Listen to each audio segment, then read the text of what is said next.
Welcome, everybody, to today's webinar, Are You Ready to Go Agile? I'm Kevin Aguanno, and I'll be your host. This is one in a regular series of webinars that we run roughly every 2 weeks throughout the year. I want to welcome you to today's session. Fascinating topic of great interest to me. Are you ready to go Agile? Many organizations have struggled with their early Agile experiments. They've tried to put pilot Agile methods in a small part of their business to see if the approach can work in their organizational cultures and within their management frameworks.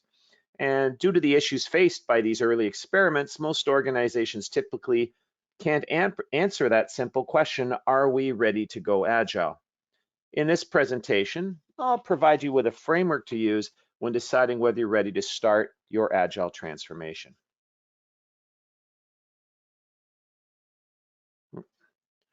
I'm Kevin Aguanno. I'm a project manager with lots of training. I've written over 30 books and chapters to books. I'm lots of certifications, both in classical and Agile project management.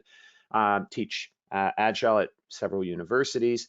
I'm actually one of the pioneers in the Agile industry, focusing on Agile project management aspects. So I can talk to you quite a bit about Agile and how it works into management and governance frameworks within organizations. And I'm happy to answer your questions at the end of today's talk. In my own consulting practice, I offer an Agile readiness assessment that's been popular with many large organizations, and this assessment's based on factors in 3 different areas.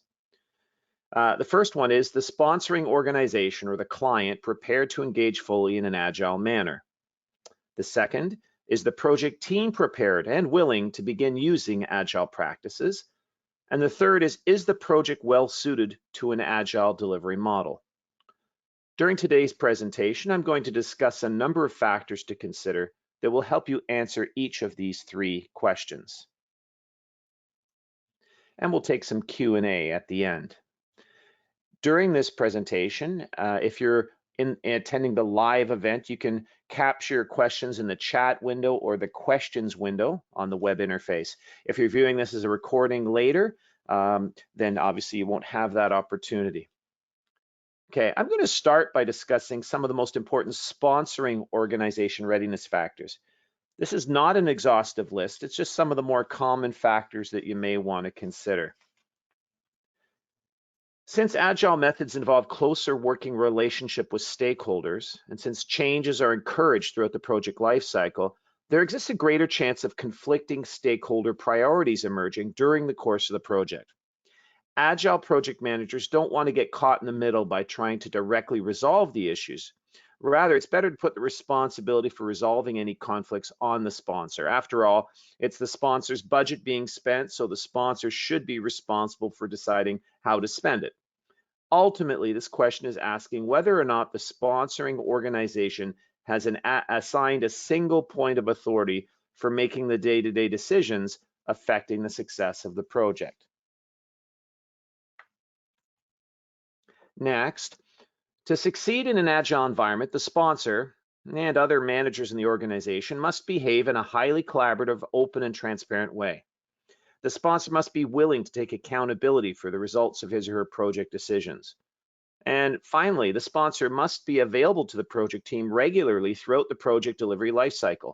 Sponsors must possess the required skills and be prepared to meet expectations for their performance under an Agile delivery framework.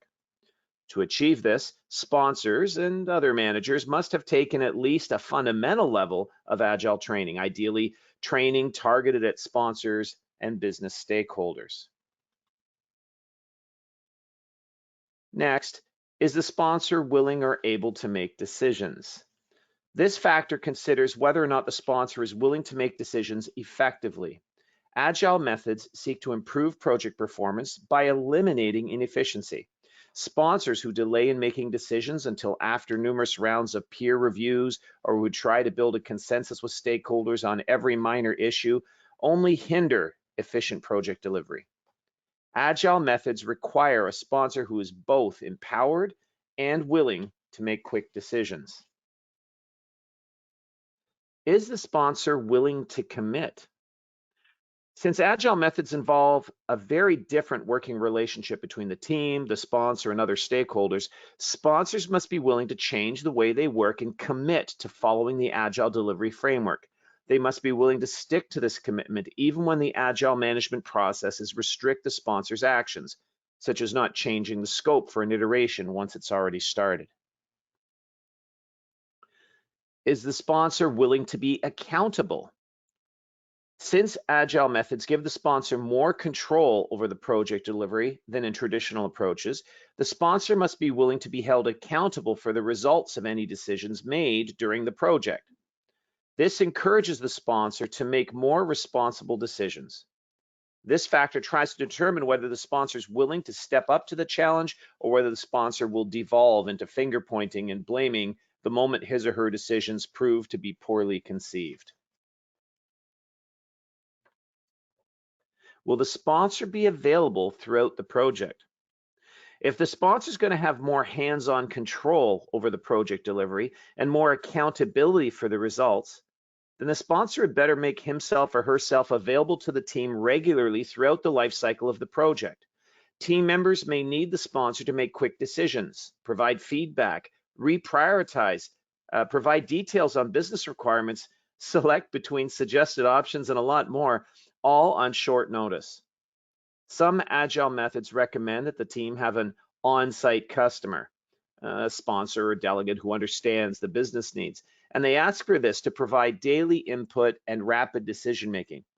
However, in many work environments, an individual may be sponsoring several projects, so having sponsors or delegates assigned to sit with project teams may not be feasible.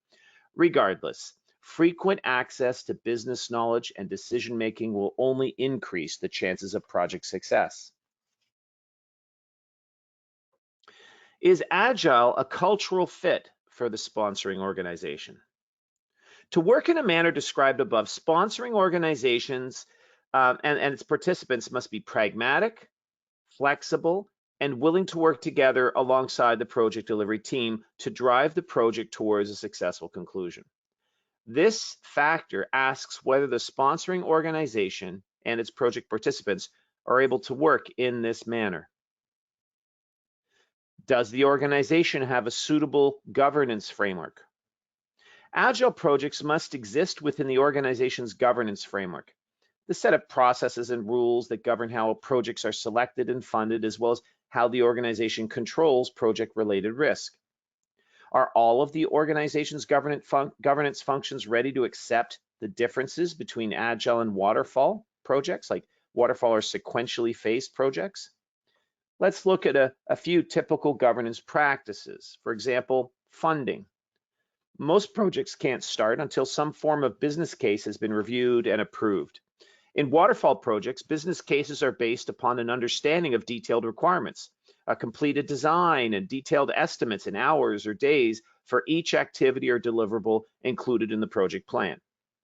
Because of the detailed estimates that have been provided, business cases for these projects can be very costly and time-consuming to develop. This investment, however, enables teams to provide very precise budget requests. Agile projects, though, typically start with only high-level requirements, high-level design, and high-level parametric estimates, and only as a result, a high-level schedule. This leads to projects building a business case much sooner, but on data with a wider range of accuracy.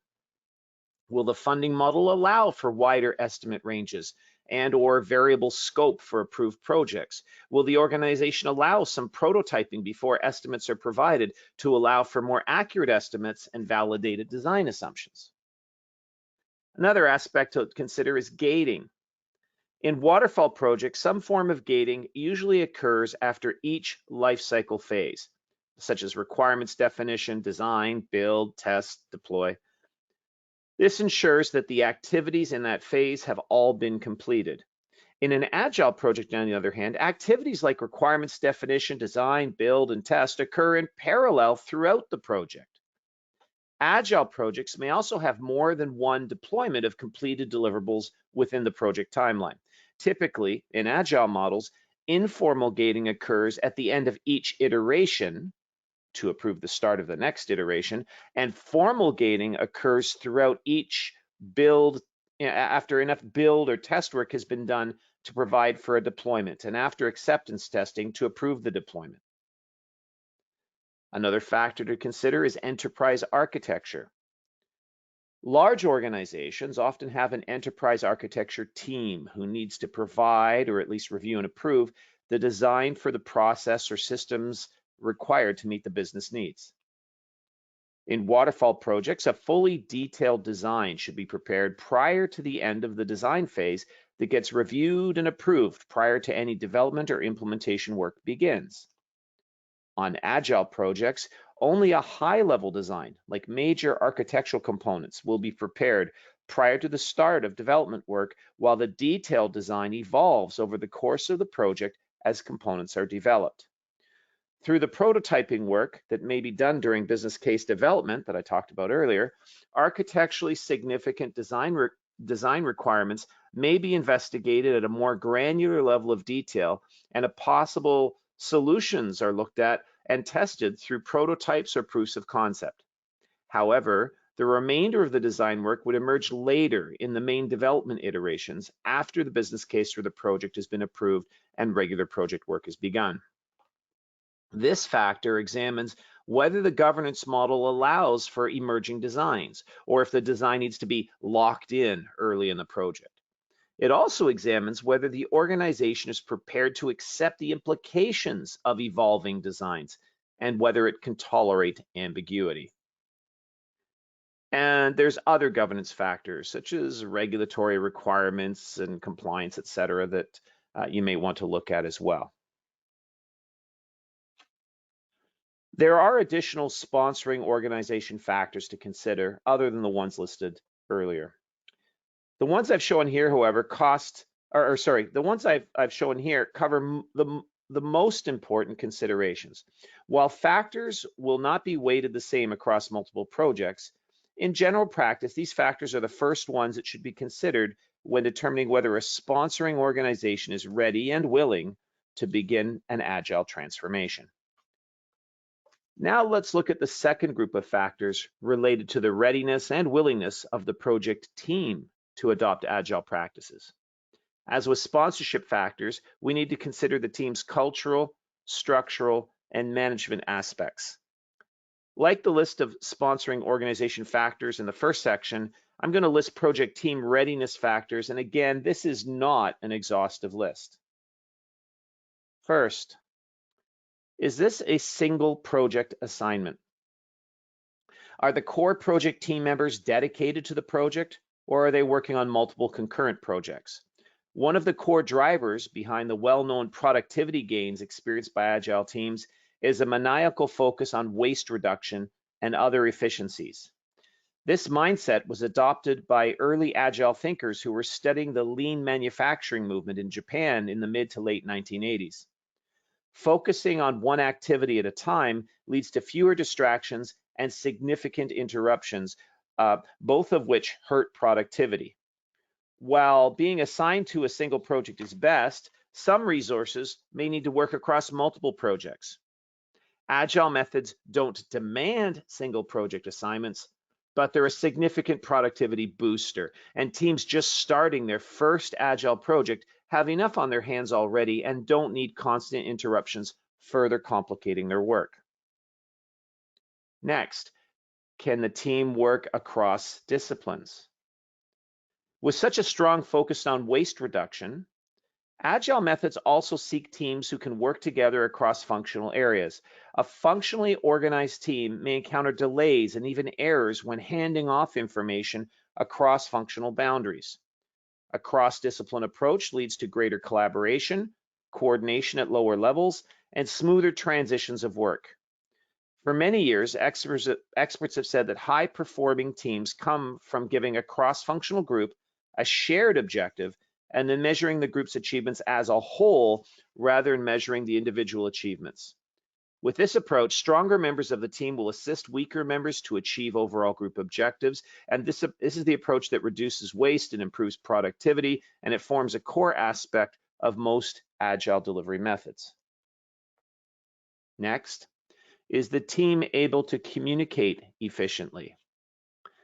A final team factor that focuses on waste reduction and productivity is whether the team is effectively communicating.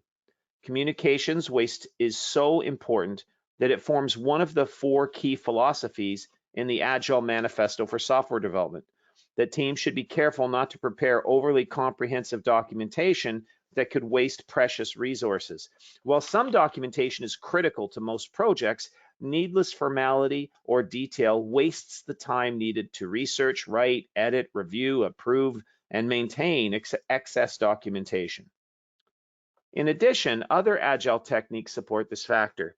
Daily team coordination meetings or daily scrums, having co-located teams where possible, and having quick access to a business sponsor or delegate, such as in extreme programming's on-site customer requirement.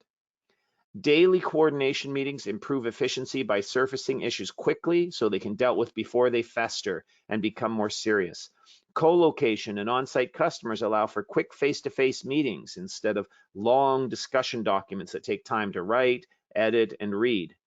Geographically distributed teams can compensate for the lack of co-location by using collaboration tools to simulate the face-to-face experience as much as possible, such as video conferencing, webinars, web screen sharing, etc. Is the team experienced? Does the project team have some senior experienced team members in key roles? If not, does the team have access to experienced mentors?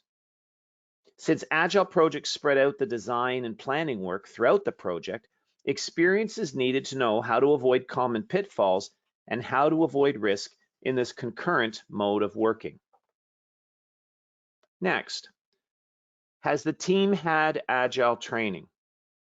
Have the team members all been trained in how to properly work in an Agile manner?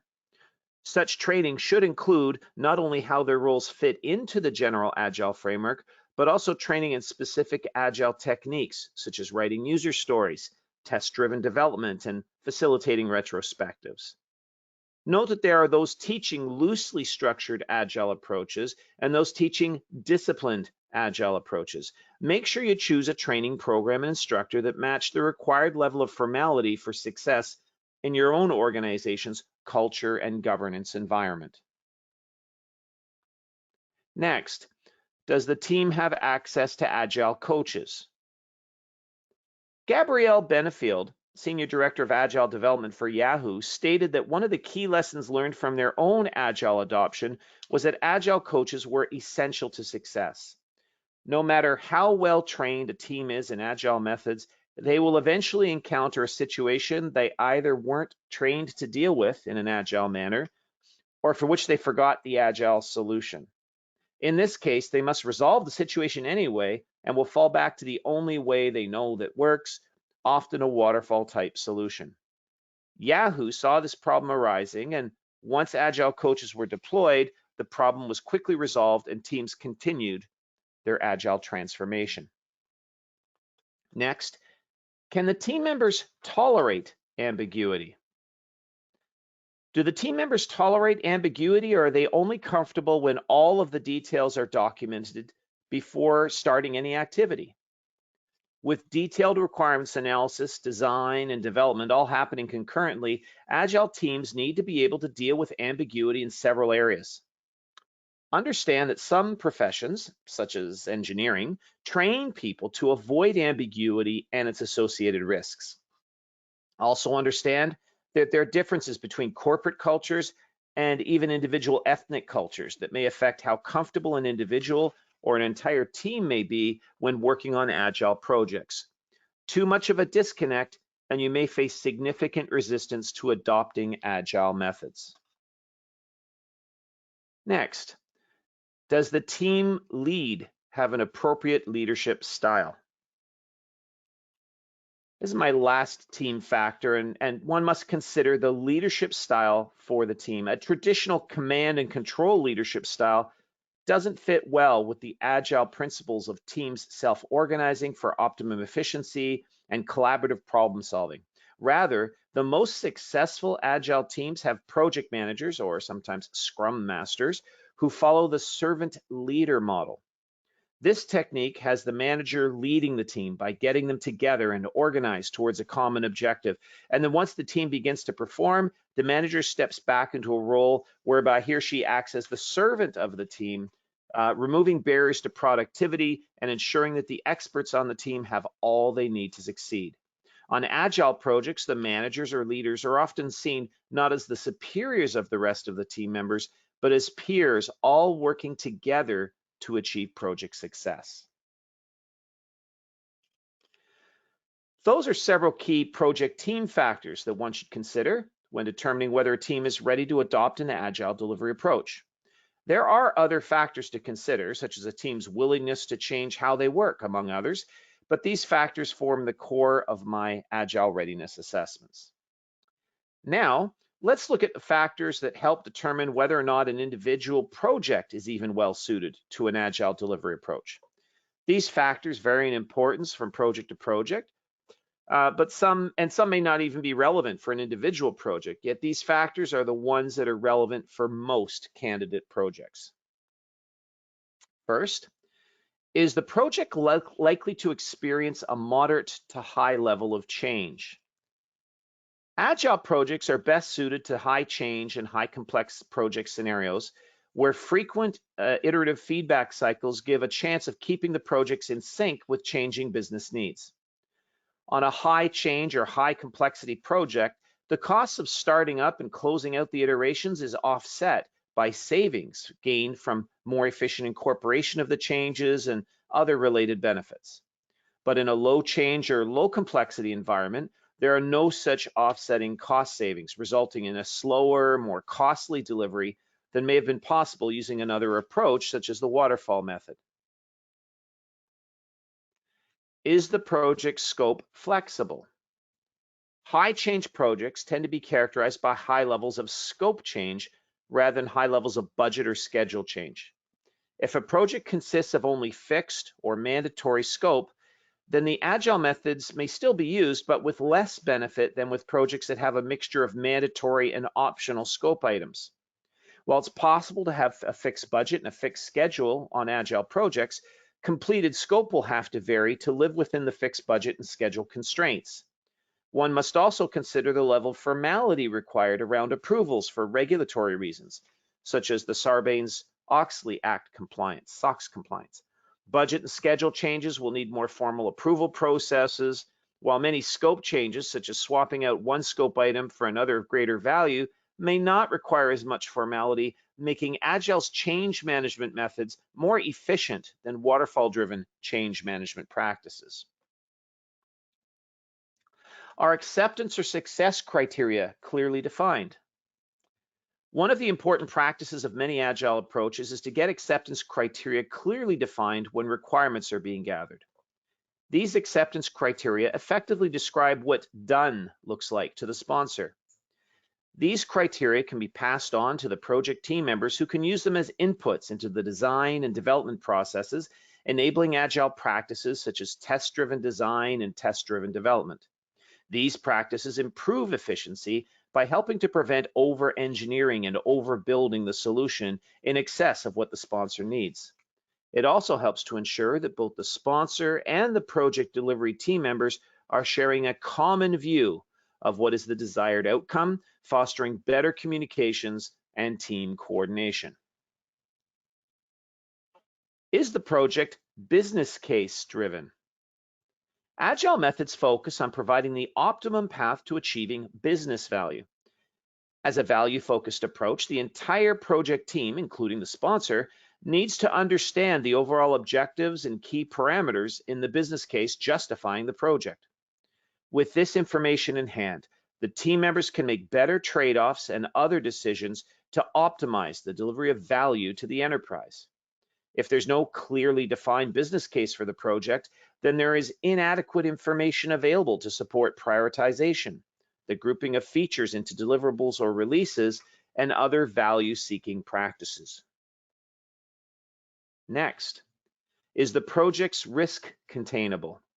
While most Agile practices are focused on reducing various types of risk, one may want to consider the level of risk in the project before taking an Agile approach. For life or mission critical systems, The more rigorous upfront requirements and design activities and reviews in a waterfall type process may, in some cases, provide greater clarity and assurance than the emerging requirements and design in an agile process. An article in the March 2004 issue of Baseline magazine called "We Did Nothing Wrong" by John McCormick describes several disasters where software glitches in military and healthcare systems caused the death of numerous people. The article convincingly argues that more thorough upfront design reviews would have saved lives. Such reviews are not part of an agile management process, as designs emerge over the course of the project, with only high-level design work being completed up front. Also, when first transitioning an organization to agile delivery approaches, it may be best to strategically choose lower risk projects for the early pilots to give project team members a chance to focus on applying the new agile techniques without being distracted by the significant challenges of a high-risk scenario. Next, does the project need enhanced quality? One of the most significant benefits of an agile approach is the significantly enhanced focus on quality. While waterfall-based methods perform testing at the end of the project delivery lifecycle, agile methods test at the end of each iteration throughout the project.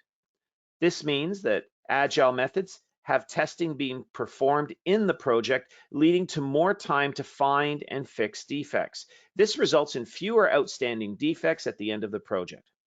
Add to that the regression testing common to most agile methods, where we don't just test the current iteration's deliverables, but also retest the deliverables from prior iterations that may have been impacted by the new elements. Regression testing, combined with careful prioritization, means that the most important high priority items in the project will have been retested so many times during the project that they will contain very few, if any, defects. Any defects remaining at the end will have a lower average severity, as such defects will occur mostly in the least important elements, the ones created in the final iterations that have been retested the least number of times. To determine whether a project is best suited to agile approaches, one should consider the project's quality requirements and see if the project can take advantage of the extra quality focus of these agile methods. Is there adequate access to testing equipment and infrastructure? With this enhanced quality focus, there's a lot more testing occurring in a typical agile project than the same project managed using a waterfall approach. This means that the agile project will require regular or continuous access to testing infrastructure, unlike waterfall projects that only use the testing infrastructure at the end of the project. For a systems integration or software development project, this may mean testing environments consisting of the hardware and software required to run the software systems, plus access to testing instances of any back-end systems to which the new systems are integrating. Access to long-term or dedicated test equipment may not be possible in some cases, which suggests that perhaps another approach, such as a purely iterative or waterfall approach, might be more appropriate for these kinds of projects with environmental or equipment constraints. Next, is there access to test and defect management tools? More testing also means more quality data to gather, manage, and report. Test management software tools become more successful as the amount of testing increases. Agile teams often make use of such tools to plan and track test case execution, to capture and manage defects, and to prepare quality metrics for analysis and reporting purposes. These metrics can be used as continuous improvement feedback for the solution design and development team members to help them better understand how to improve the solution and their own practices. Lack of such a tool may lead to significant increases in manual test management and defect management efforts, making the increased testing found in agile methods no longer financially feasible. Next, are there available automated testing tools? In addition to test and defect management tools, the significant amount of regression testing found in many agile projects increases the return on an investment in test automation. In waterfall projects, testing only occurs at the end, with few retesting passes. Waterfall projects often do not create a compelling case for test automation. Agile approaches, however, often have many iterations wherein test cases can be reused over and over again. The more test cases are reused for regression testing, the more sense automation makes, as it can lead to tremendous savings in cost and time.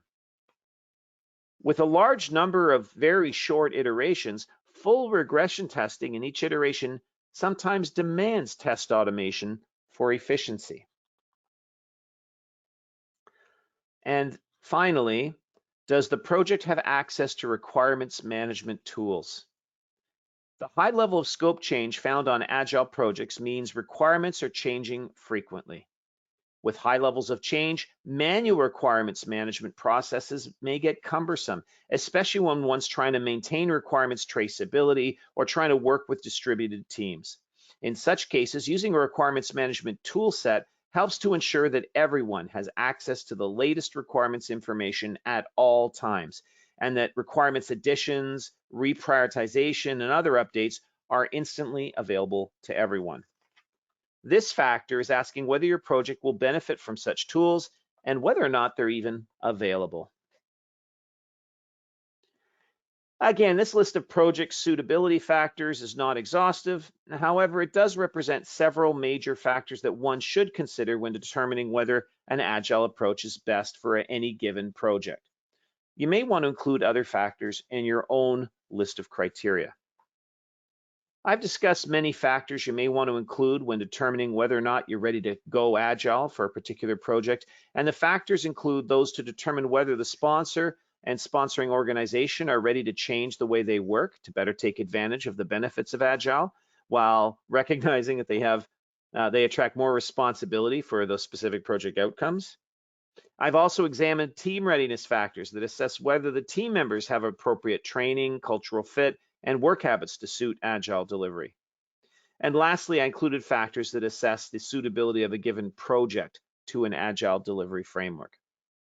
By combining all of these into a holistic Agile readiness assessment process, I've helped many organizations make better choices about whether they're ready to adopt an Agile approach and which approaches may be best suited for their Agile pilot.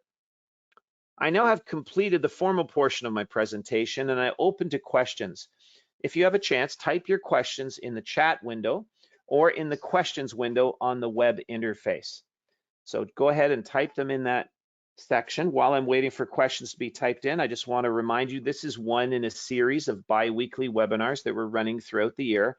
As we're drawing close to the end of 2021, we will be scheduling similar webinar series for 2022. So keep your eyes posted wherever you heard about this webinar to find out about more in the series, or to get the definitive list, you can always go to procept.com. That's P-R-O-C-E-P-T, procept.com, and you can look at the events calendar there to see what's coming up. Okay, so we're waiting for questions, and I'm looking for questions on anything I've presented, specifically around the three factors and all the three categories and all the factors within them, the sponsoring organization's readiness, the team's readiness, and whether the project itself is suitable to Agile. Any questions in those areas, go ahead and type them in the chat window or the questions window, and we can address them at that time. Okay, first question from Hamid. Hamid asks, what about sponsors unwilling to make decisions? That's a great question, Hamid. Well, in this particular case, you're kind of stuck, right? If the sponsor's unwilling to be accountable, unwilling to make decisions, they're stuck, they're very indecisive, you're gonna have a hard time working in an Agile mode where the sponsor needs to be so actively engaged to keep the team flexible and adaptive to those changing situations. So for these kinds of situations, you know, honestly, you might want to defer back to another approach, like maybe waterfall, where you gather all the information up front. That upfront planning phase could take a long time if they're having a hard time making decisions. But once those key decisions are made, you just stick to the plan and execute, and change request them every time they change their mind, and protect yourself that way. Agile requires a more open, flexible working relationship. And if your sponsor's not willing or able to do that, you're going to be in a tight situation. The same thing with accountability, right? They're going to be accountable for the decisions they make. And if they're finger pointers and unable to work effectively in that mode, take another approach and protect yourself, so you're not going to be blamed at the end. Next question, go ahead and just type questions into the chat window or the questions window at any time. Okay, somebody asks, how does Agile fit within my governance framework? Well, great question. That was from Darla. I don't know your governance framework, so I can't comment on that. But in generally speaking, in Agile projects, there still should be an upfront requirements gathering and design phase, at least high-level design. That's part of our exploratory work, developing a business case, right? A business case is how the project, how the organization makes a go, no-go decision on this project, right? So to make that decision, they need to know roughly how long is it going to take and how much is it going to cost. So you got to provide some estimates. But what are you estimating? You don't know yet. So you got to gather some requirements and do some high-level solution design to figure out what it is that you're being asked to estimate. So this upfront work, sometimes called phase 0 or sprint 0, is really important to any project, whether it's Agile or not. And in Agile projects, we spend some time in this iteration 0 or sprint 0, getting an understanding of what the business is asking for. What do they have in their head as their vision for this? We'll try and define what some of the acceptance criteria are. We talked about that as defining what done looks like.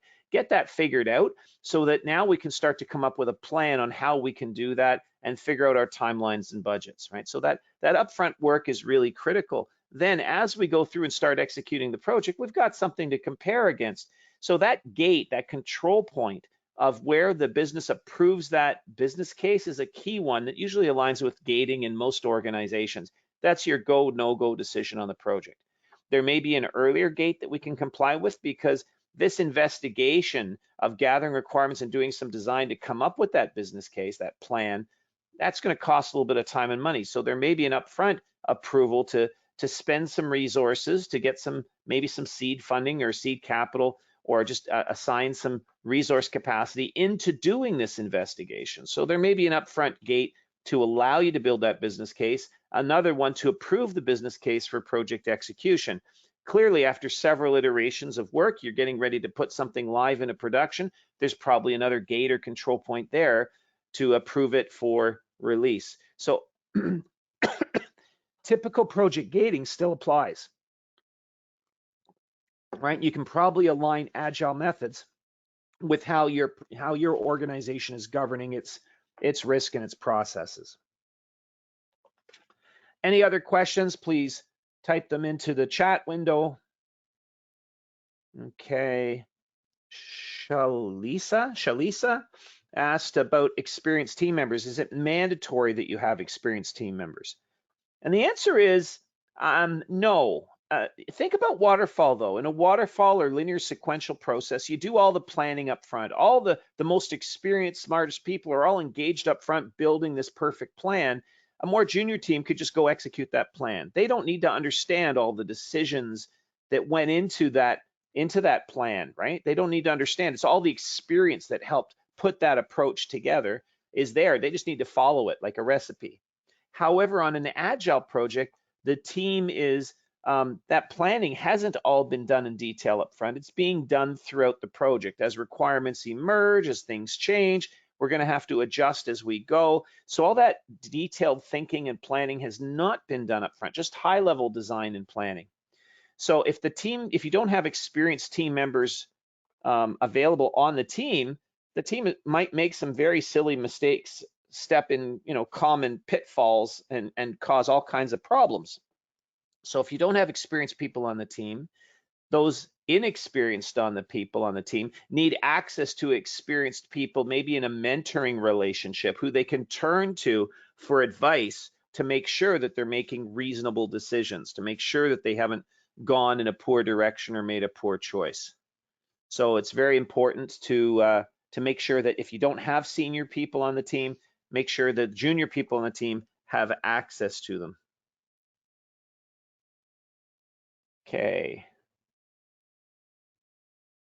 Faisal, do you provide Agile training? Yes, I do. This is not a sales pitch though. This is just free give back to the community. But if you'd like to reach out, to my organization. I'll just flip the slide. Here's my contact information. You can reach out to me or the organization there. We do provide tons of Agile training at the team level, the executive level. We work with clients, etc. We also do some Agile governance consulting, coaching, things like that. But that's not why I'm doing this presentation. That's great. Thank you.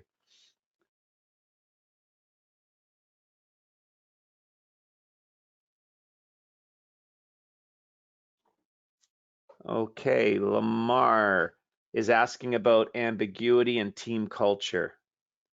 Wants more information on ambiguity and team culture. Well, think about it like this. In a waterfall world, if that's what we're used to, typically the ambiguity is sort of removed mostly at the very beginning of the project as we do our detailed investigation and requirements and design, and we go through those design activities and make choices, design choices. And our goal is to remove as much ambiguity as possible quickly in the project. And there's a couple team members who were involved, analysts, designers, engineers, people like that are involved early on in trying to remove all ambiguity. In fact, engineers, professional engineers, are taught to fear ambiguity and uncertainty because that causes potentially life-threatening risk. Right? That's one of the reasons why in Canada engineers wear the little iron pinky ring, is to remind them if you don't address all ambiguity, if you don't address risk and ambiguity properly, a bridge could fall, people could die. So that's one of the reasons why we are very concerned about risk and ambiguity and trying to eliminate it early in a project. On Agile projects, however, that ambiguity is going to have to survive throughout the project. These are projects where people might say, I'll know what I want when I see it, or let's get started on the stuff we know while we figure out the rest. These are high change scenarios. They're going to have to live with that ambiguity anyway. So some team, if you had a team of engineers, for example, they might be very uncomfortable living in an environment of ambiguity throughout the whole project. It's not that they're not capable of working in that mode. It's just very uncomfortable for them because that's not how they were trained and that's not how they're used to working. So they can be very successful. You just have to be very cautious because they will be very uncomfortable working in that manner. Some other professions are more used to dealing with ambiguity and uncertainty. People working in the advertising industry, for example, often they're trying to read a client's mind about what they want. The client may say, I need an ad that gives me a sense of anticipation. Now, so that's not a clear requirement. I mean, how do you build a sense of anticipation? I can come up with several designs for a newspaper ad or a magazine ad or a television ad. I can come up with lots of different designs, but to you, will that feel like it's building a sense of anticipation? Maybe, maybe not. It's hard to judge somebody else's feelings. So somebody working in that industry, is often working with ambiguous requirements and is used to having to, and tolerant of people changing their minds, people knowing what they want when they see it, right? They may have to go through several revisions of deliverables, incorporating feedback, hoping that one of them hits the mark. That's just an example. So people working in the graphic design field, people working in the ad industry tend to be a little bit more tolerant of ambiguity, while people working, for example, in an engineering field might feel very uncomfortable with engineering. So when I talked about team culture and ambiguity, we're talking about that preferred way of working and are they willing to tolerate that? That's not to say that, if you're an engineer, you can't do Agile projects. I'm not saying that at all. I'm just saying understand that your team is going to be uncomfortable, and the bigger the team, the more uncomfortable they might be, the more you're going to have to take extra efforts to try and manage that. There's also ethnic cultures that tolerate ambiguity different. Some studies show that Northern European cultures, for example, are more hesitant working in ambiguous situations. They prefer more certainty, planning and organizing and thinking things through up front. Whereas when you get into Southern European cultures, they tend to be more relationship based and more tolerant of ambiguity. So there is some research that shows there might be ethnic cultural differences. There's certainly organizational culture differences and even team cultural differences. So you need to be very cautious of all of those factors when you're planning out your project. Okay, and deciding whether you're going to go Agile. Any other questions? Just type them in. Type them into the chat window or the questions window. We still have a few minutes left.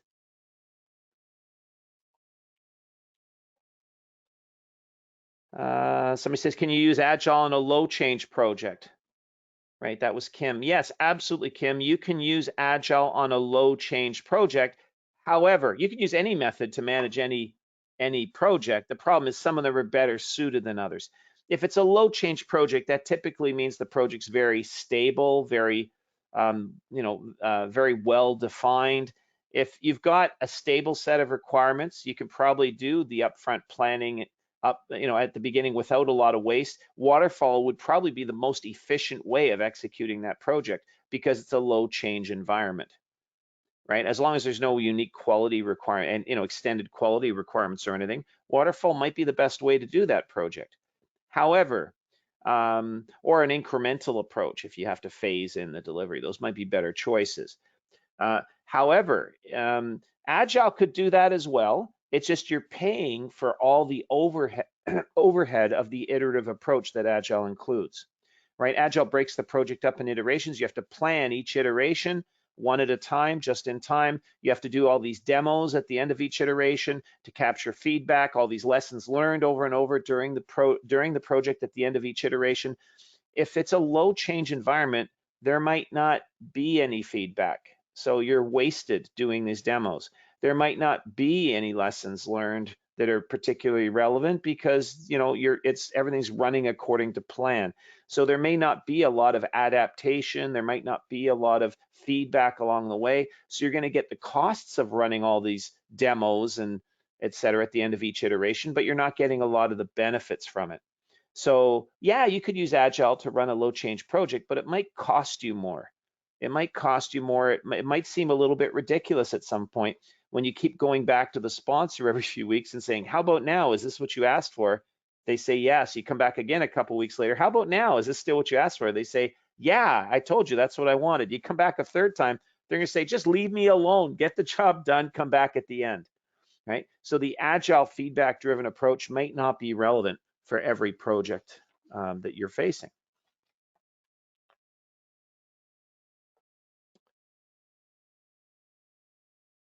Any other questions? Any other questions? Okay, I'm not seeing too many. No, nobody else. I'm seeing some thank yous. You're welcome. That's great. Yeah, thank you very much. Those are very kind words. Yes, thank you. It seems some people are really enjoying the presentation. Okay, so I think I'm going to wrap this up for now. So thank you very much for your time, your involvement in today's webinar. And I look forward to seeing some of you on the next webinar that we'll be doing in a couple weeks. Thank you very much, everybody. Have a great day.